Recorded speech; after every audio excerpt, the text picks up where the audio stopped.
मुंहिंजो नालो विक रवन आहे ऐं मां हिकु इंडियन फ़ौजी आहियां। मां पाकिस्तान ते हमिलो करण आयो हुउसि। इहो मुंहिंजो मिशन हो। ऐं पोइ मां पंहिंजे जहाज़ ते चढ़ी जीअं ई पाकिस्तान जो बॉर्डर क्रॉस कयो त ख़बर पई हिते त मुंहिंजा बि पीउ वेठा आहिनि। पोइ पाकिस्तानी आर्मी मुंहिंजे जहाज़ खे बम हणी किरायो। पोइ जीअं जहाज़ किरण वारो हो त मां जंप हणी पंहिंजी जान बचाई। पोइ जीअं ई मूंखे ख़बर पई त पाकिस्तानी ज़मीन ते किरियो आहियां त तंहिं महिल ई मुंहिंजी हवा निकिरी वई। पोइ पाकिस्तानी माण्हुनि मूंखे अची वरायो। पादरनि जो ज़ीपट हो, लतूं मुकूं कुतनि वांगुरु कुटियनि ऐं मां बेहोश थी वियुसि। उन खां पोइ पाकिस्तानी आर्मी मूंखे बचायो ऐं जोराबु सुंघाए मूंखे होश में आंदो। पोइ जीअं ई मूंखे होश आयो त साईं काइम अली सां मुलाक़ात कई। साईं मूंखे चांहि पियारी ऐं सिंधी ॿोली बि सेखारी।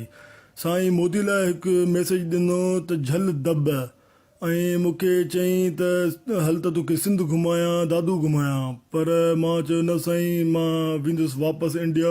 ॿिए दफ़े आयुसि त घुमंदासीं। ऐं पाकिस्तानी आर्मी ॾाढी सुठी आहे, प्रोफेशनल आहे। मूंखे ॾाढो मज़ो आयो हुन सां गॾु, एॾो मज़ो आयो छा ॿुधायां तव्हांखे।